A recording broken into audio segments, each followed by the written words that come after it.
ಏನು ಛತ್ರಪತಿ ಶಿವಾಜಿ ಮಹಾರಾಜರ ಭಾವಚಿತ್ರದ ಮೆರವಣಿಗೆ ಸಂದರ್ಭದಲ್ಲಿ ನಡೆದ ಕಲ್ಲು ತೂರಾಟ ಹಾಗೂ ಚಪ್ಪಲಿ ಎಸೆತ ಏನು ಆ ಒಂದು ಪ್ರಕರಣಕ್ಕೆ ಸಂಬಂಧಪಟ್ಟಂತೆ ಈಗಾಗಲೇ ಬಾಗಲಕೋಟೆಯಲ್ಲಿ ಹಳೆ ಬಾಗಲಕೋಟೆ ನವನಗರ ವಿದ್ಯಾಗಿರಿ ಮೂರು ಕಡೆ ಏನು 163 ನಿಷೇಧಾಜ್ಞೆ ಕೂಡ ಜಾರಿಯಾಗಿರುವಂಥದ್ದು. ಅದರಲ್ಲೂ ಕೂಡ ಪ್ರಮುಖವಾಗಿ ಹೇಳಬೇಕಂದ್ರೆ ನಿನ್ನೆ ಮತ್ತೆ ಕಲ್ಲು ತೂರಾಟ ನಡೆದಿದೆ. ಈ ನಿಟ್ಟಿನಲ್ಲಿ ಬಾಗಲಕೋಟೆ ಸಂಪೂರ್ಣವಾಗಿ ಉದ್ವಿಗ್ನ ವಾತಾವರಣದಲ್ಲಿರುವಂಥದ್ದು. ಇದರ ಬೆನ್ನಲ್ಲೇ ಈಗಾಗಲೇ ಏನು ಪೂರ್ವ ನಿರ್ಧರಿತವಾಗಿದ್ದಂತಹ ಏನು ಹಿಂದೂ ಬೃಹತ್ ಸಮಾವೇಶ ಇವತ್ತು ಮಧ್ಯಾಹ್ನ ಅಂದರೆ 3:30 ಮೆರವಣಿಗೆ ಸ್ಟಾರ್ಟ್ ಆಗಿ ನಂತರ ಸಂಜೆ 5 ಗಂಟೆಗೆ ಒಂದು ಸಮಾವೇಶ ನಡೆಯುತ್ತೆ. ಆ ಒಂದು ಸ್ಥಳದಲ್ಲಿದ್ದೀನಿ ನಾನು. ಸದ್ಯದ ಮಟ್ಟಿಗೆ ದೃಶ್ಯದಲ್ಲಿ ನಾವು ತೋರಿಸ್ತಾ ಇದ್ವಿ.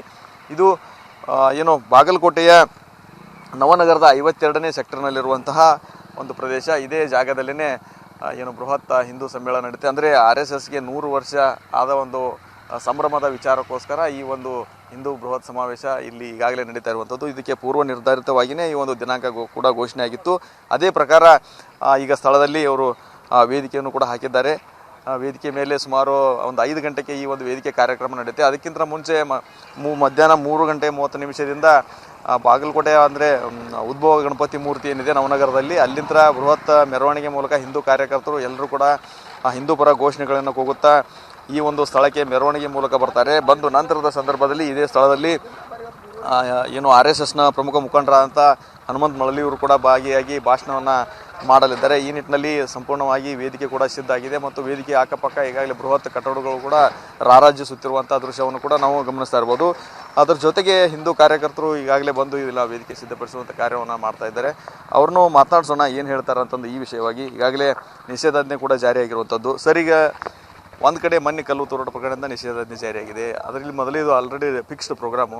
ನಿಮಗೇನೋ ಪೊಲೀಸ್ ರಿಸ್ಟ್ರಿಕ್ಷನ್ ಆಗ್ತಾ ಇದ್ದಾರೆ, ಮತ್ತು ಈಗ ಅವಕಾಶ ಕೊಡ್ತಾ ಇದ್ದಾರೆ ಹೇಗೆ? ಇಲ್ಲ, ಯಾವುದೇ ರೀತಿ ಏನು ನಮಗೆ ರಿಸ್ಟ್ರಿಕ್ಷನ್ ಹಾಕಿಲ್ಲ. ನಾವು ನಿನ್ನೆ ಹೋಗಿ ಮನವರಿಕೆನೂ ಮಾಡ್ಕೊಂಡೆವು. ಸಾಹೇಬ್ರ ಹತ್ರ ಹೋಗಿ ಇದು ಮೊದಲೇ ಕಾರ್ಯಕ್ರಮ ಪೂರ್ವ ನಿಯೋಜಿತ ಇದ್ದಾರೆ. ಅದಕ್ಕೆ ಈ ಕಾರ್ಯಕ್ರಮದಲ್ಲಿ ಇಲ್ಲೇನು ಯಾವುದೇ ಥರದ ಅಹಿತಕರ ಘಟನೆ ಆಗೋದಿಲ್ಲ. ಯಾಕಂದರೆ ಇಲ್ಲೇ ಮುಸಲ್ಮಾನ ಸಂಖ್ಯೆ ಕಮ್ಮದ. ಇಲ್ಲಿ ಯಾರು ಅಂಥವ್ರು ಬಂದು ಕೇಸಿ ಏನು ದಾಂಧಲಿ ಮಾಡುವಂಥ ಜನ ಇಲ್ಲ. ಯಾಕಂದ್ರೆ ದಾಂಧಲಿ ಆಗೋದು ಅವರಿಂದನೇ ಆಗುತ್ತೆ. ಈಗ ನೀವು ನೋಡಿರಿ, ಎಲ್ಲ ಮಾಧ್ಯಮದಾಗ ತೋರ್ಸಾತ್ತೀರಿ, ಅವರಿಂದನೇ ಪ್ರಾಬ್ಲಮ್ ಆಗಿದ್ದು. ಈ ಸ್ಥಳದಲ್ಲಂತರೂ ಅವ್ರದ್ದು ಸಂಖ್ಯೆ ಇಲ್ಲ. ಅದಕ್ಕೆ ಇಲ್ಲಿ ಶಾಂತ ರೀತಿಯಾಗಿ ಒಂದು ಹಿಂದೂ ಸಮ್ಮೇಳನ ಕಾರ್ಯಕ್ರಮ ನಡೀತೈತಿ. ಇದ್ರಾಗೇನು ಯಾರೂ ಅಡ್ಡಿ ಆತಂಕ ಮಾಡೋಂಗಿಲ್ಲ. ನಾವು ನಿನ್ನೆ ಡಿಪಾರ್ಟ್ಮೆಂಟ್ದವ್ರಿಗೆ ಹೋಗಿ ಕೇಳ್ಕೊಂಡು ಬಂದೆವು. ಒಟ್ಟು ನಾವು ಶಾಂತ ರೀತಿಯಿಂದ ಸಮ್ಮೇಳನವನ್ನು ಮಾಡ್ತೀವಿ ಅಂತೇಳಿ ನಿನ್ನೆ ಡಿಪಾರ್ಟ್ಮೆಂಟ್ದವ್ರಿಗೆ ನಾವು ಹೇಳಿದೆವು. ಇದಿಷ್ಟು ಏನು ಹಿಂದೂ ಕಾರ್ಯಕರ್ತರ ಮಾತು. ಯಾಕಂತಂದರೆ ಈಗಾಗಲೇ ಬಾಗಲಕೋಟೆಯಲ್ಲಿ ಒಂದು ಕಲ್ಲು ತೋಟದಿಂದ ತುಂಬಾ ಪರಿಸ್ಥಿತಿ ಸೂಕ್ಷ್ಮವಾದಂಥ ವಾತಾವರಣ ಇರುವಂಥದ್ದು. ಇಂಥ ಸಂದರ್ಭದಲ್ಲಿ ಹಿಂದೂ ಸಮ್ಮೇಳನ ನಡೀತಾ ಇರುವಂಥದ್ದು ಮತ್ತಷ್ಟು ಏನಾದರೂ ಅನಾಹುತಕ್ಕೆ ಎಡೆ ಮಾಡಿಕೊಡ್ಬೋದೆಂಬ ಆತಂಕ ಕೂಡ ಇತ್ತು. ಆದರೆ ಈ ವಿಚಾರಕ್ಕೆ ಸಂಬಂಧಪಟ್ಟಂತೆ ಫ್ರೀಯಾಗಿ, ಯಾಕೆಂದರೆ ಮುಂಚೆನೇ ಅವರು ಒಂದು ಪೂರ್ವ ನಿರ್ಧಾರಿತವಾದಂಥ ದಿನಾಂಕ ಆಗಿತ್ತು, ಒಂದು ಕಾರ್ಯಕ್ರಮವಾಗಿತ್ತು. ಆ ನಿಟ್ಟಿನಲ್ಲಿ ಪೊಲೀಸರಿಗೆ ಯಾವುದೇ ರೀತಿಯಲ್ಲಿ ನಾವು ತೊಂದರೆ ಆಗೋಲ್ಲ, ಶಾಂತಿಯುತ ಸಭೆಯನ್ನು ನಡೆಸ್ತೀವಿ ಅನ್ನೋ ಮಾತನ್ನು ಹೇಳಿದ್ದಾರೆ. ಈ ನಿಟ್ಟಿನಲ್ಲಿ ಆದರೂ ಕೂಡ ಹೆಚ್ಚಿನ ಭದ್ರತೆಯನ್ನು ಕಲ್ಪಿಸುವ ಮೂಲಕ ಈ ಒಂದು ಸಭೆಗೆ ಈಗಾಗಲೇ ಪೊಲೀಸರು ಪರೋಕ್ಷವಾಗಿ ಅವಕಾಶ ನೀಡಿದ್ದಾರೆ. ಕ್ಯಾಮ್ರಾಮ್ಯಾನ್ ಬಾಬು ಜೊತೆ ರವಿ ಮುಖಿ, TV9 ಬಾಗಲಕೋಟೆ.